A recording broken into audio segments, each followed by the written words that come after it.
Olá, eu sou a Adriana Barbosa, sou do Instituto Feira Preta. Estou muito feliz por fazer essa prosa rápida com vocês, para contar um pouco da minha trajetória, do que eu fui fazendo e falar um pouquinho sobre liderança.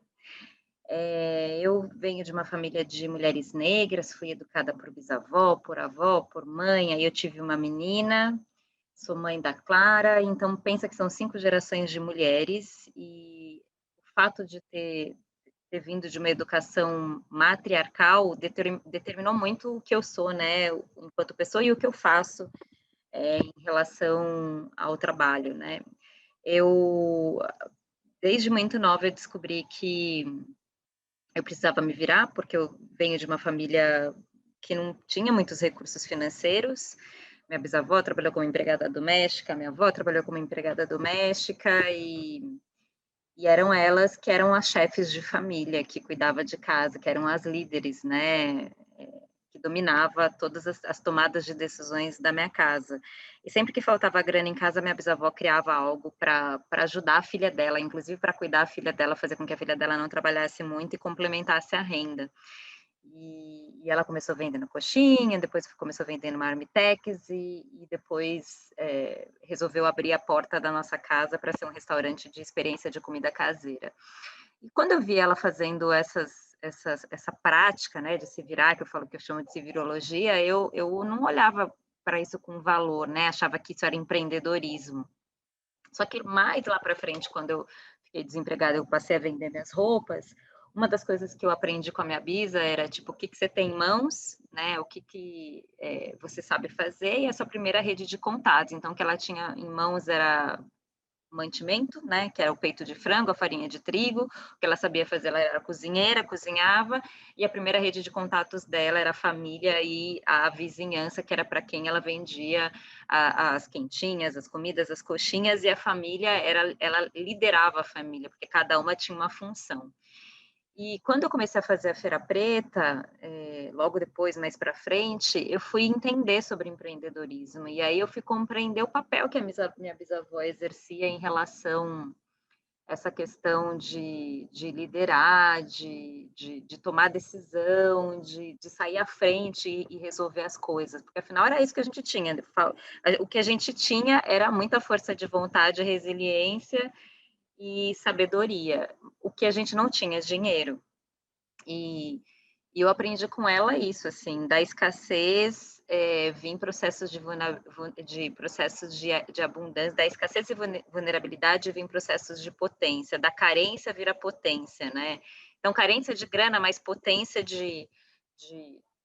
dessa perspicácia da civirologia de se virar, entendeu? E assim era com a minha bisa, ela tinha muita potência, ela não tinha dinheiro, mas ela tinha muita potência na cozinha, na forma como ela liderava, né? E eu digo liderança, e olhando para minha bisavó, eu sempre gosto de olhar as coisas numa perspectiva passado, presente e futuro, né? Porque eu venho de uma família de mulheres negras e eu olho para minha bisavó, para minha avó, para minha mãe, nessa perspectiva ancestral, principalmente para minha bisa que já se foi.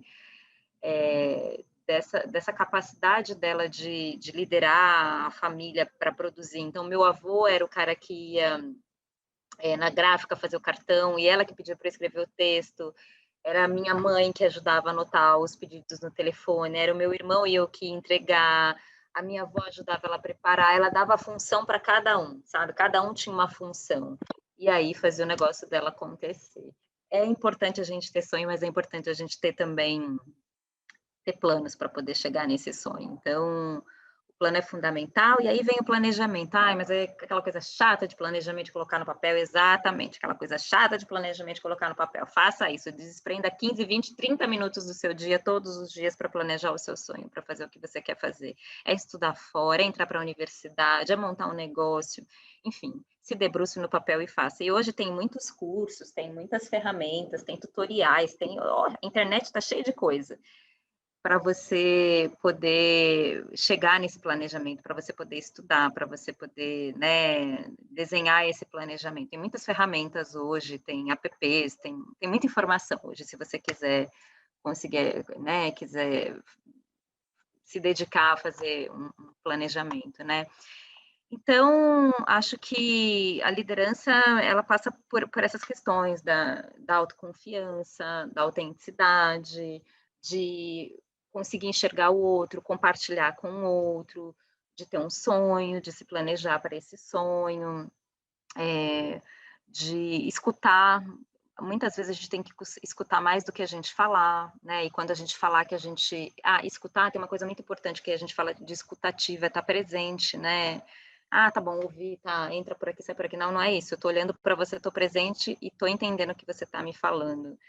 E quando você for se manifestar, que tenha assertividade, um posicionamento firme nas suas crenças, naquilo que você acredita. A autoconfiança, ela é fundamental para um processo de liderança. Um líder, para ele liderar, né, para ela liderar, e aí estou falando, né, questão de gênero mesmo, ela precisa se confiar, né, ter autoconfiança para ela poder despertar autoconfiança na outra pessoa em relação àquilo que ela está falando, aquilo que ela está trazendo enquanto processo, enquanto inovação, enquanto projeto, enquanto plano. Então, exerça autoconfiança em você, assim, né.